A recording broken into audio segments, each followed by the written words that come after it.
घर की लक्ष्मी हो तो घर की लक्ष्मी ही बन करके रहना। ध्यान रखना, अगर आपको लगता है कि हमारी बेटी खूब अच्छी है, खूब संस्कारी है, खूब मर्यादित है, लेकिन महाराज कभी भी मैया का ये फर्ज नहीं होता है कि अपनी बिटिया को गली गली में घुमावे।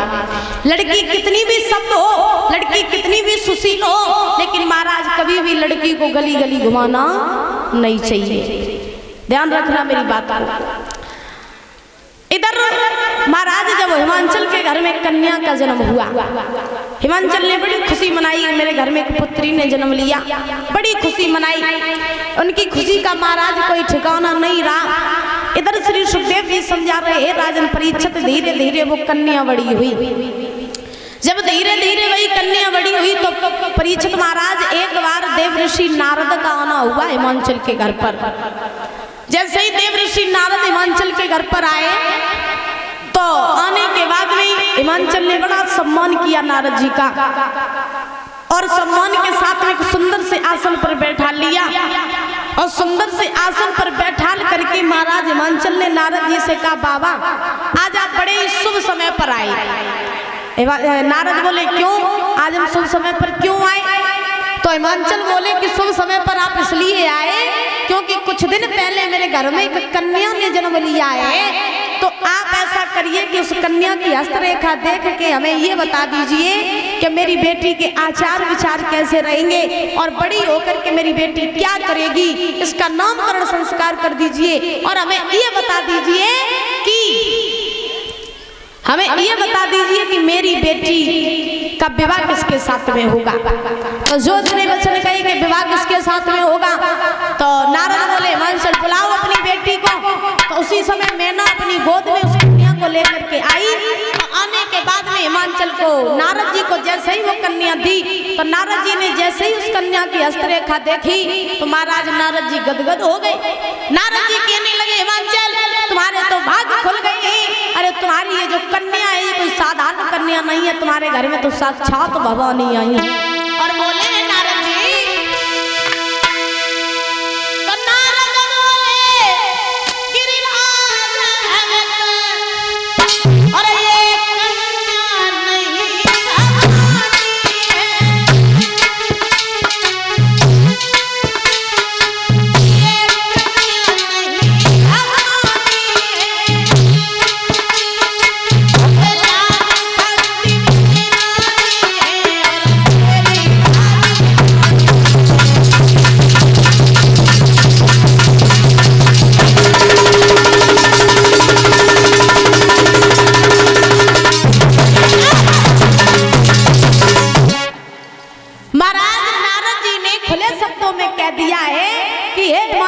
तुम्हारी कन्या जो है ये कोई साधारण कन्या नहीं है। अरे तुम्हारे तो भाग्य ही खुल गई जो तुम्हारे घर में साक्षात लक्ष्मी आई है। और तुम पूछना चाह रहे हो कि तुम्हारी बेटी का विवाह किसके साथ में होगा, तो हम बताएं कि तुम्हारी बेटी का विवाह देवों के देव महादेव के साथ में होगा। और हम तुम्हारी बेटी का नामकरण संस्कार कर रहे हैं। तो आज से तुम्हारी बेटी का नाम होगा पार्वती, क्योंकि तुम हिमांचल के राजा हो, इसीलिए हम तुम्हारी बेटी का नाम रख रहे हैं पार्वती। परीक्षित महाराज पार्वती नाम रख दिया। और ये बात सत्य है कि पहले के राजा महाराजा जो होते थे वो परीक्षित महाराज अपनी चाहे लड़का हो चाहे लड़की हो उनका नामकरण संस्कार करवाते थे संतों के द्वारा। ऋषि महात्मा आते थे और उन्हीं के द्वारा अपने संतानों का नामकरण संस्कार करवाते थे। और महाराज आज की अगर बात करी जाए तो आजकल संत महात्माओं को तो कोई नहीं जानता है। आजकल तो महाराज संतान पैदा ना हो पाए तब तक मौसी नाम सोच लेती कि हम अपने लला को नाम चिंटू धरे, कोई कहती हम पिंकी धरे। अब महाराज आजकल तो सही बात तो जाए कि महाराज आजकल संत महात्मा जो मौसी है बताओ गलत तो नहीं कह रहे। आज की कलयुग की संत महात्माएं तो मौसी है। महाराज संतान पैदा ना हो पाता से पहले नाम सोच लेती है। हाँ, इधर श्री सुखदेव जी समझा रहे हैं राजन परीक्षित। उस कन्या का नामकरण संस्कार हुआ, पार्वती नाम रखा। रखने के बाद में इधर बाबा नारद जो थे वो तो वहां से चले गए। जाने के बाद में धीरे धीरे समय व्यतीत हुआ। वो पार्वती जो थी वो बड़ी हुई। जब पार्वती धीरे धीरे बड़ी हुई तो बड़ी होने के बाद में महाराज एक बार पार्वती जो रहे वे अपने पिता हिमांचल के पास पहुंची और जो अपने पिता हिमांचल के पास में पहुंची जवाब दिया, बाबा हम तुमसे एक बात कहना चाहते हैं। हिमांचल बोले, हाँ बेटी कहो, क्या कहना चाहती हो? तो महाराज कहने लगी है पार्वती, बाबा हम तुमसे ये कहना चाहते हैं, हम तुमसे ये कहना चाहते हैं कि घर में रह करके हम भगवान का भजन नहीं कर पाते हैं, भोले बाबा का भजन नहीं कर पाते, इसलिए हम चाह रहे हैं कि हम वन में चले जाएं और वन में जाकर के भोले बाबा का विवाह, वो भोले बाबा की समाधि लगाएं और भोले बाबा की भक्ति कराएं। अब जो इतने वचन कही कि भोले बाबा की भक्ति कराएं जंगल में जाके, तो महाराज हिमांचल पहले ही से जानते थे कि मेरी बेटी गिरिजा का विवाह यानी पार्वती का विवाह भोले बाबा के ही साथ में होगा, वो पहले से जानते थे।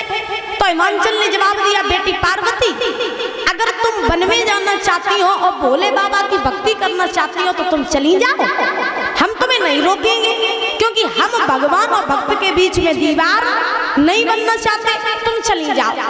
अब हिमांचल ने तो आज्ञा दे दी, लेकिन प्यारे श्रोता तब तक मैना आ गई। मैना, और जो मैना आई तो मैना ने हिमांचल से कहा, महाराज क्या कह रहे हो तुम अपनी सयानी बेटी को वन में अकेला भेज दोगे, ये तुम्हें शोभा नहीं देता है। कोई क्या कहेगा कि राजा की बेटी अकेली वन में चली गई भजन करवे काजे, ना ना हम अपनी बेटी को कहीं नहीं जाने देंगे। जो इतने वचन मैना ने हिमांचल से कही तो महाराज हिमांचल कहने लगे, मैना तुम्हें नहीं पता है, अगर मेरी बेटी पार्वती जो है वो अच्छे रास्ते पर जा रही है, सतमार्ग पर जा रही है और भक्ति के मार्ग पर जा रही है तो तुम इसे रोको नहीं।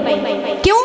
क्योंकि पता नहीं इसके ही द्वारा हमारा तुम्हारा तारन तरन हो जाए। और ध्यान रखना श्रोताओ कि संतान के द्वारा ही कुल खानदान का नाम चलता है और संतान के ही द्वारा कुल खानदान का तारन तरन होता है।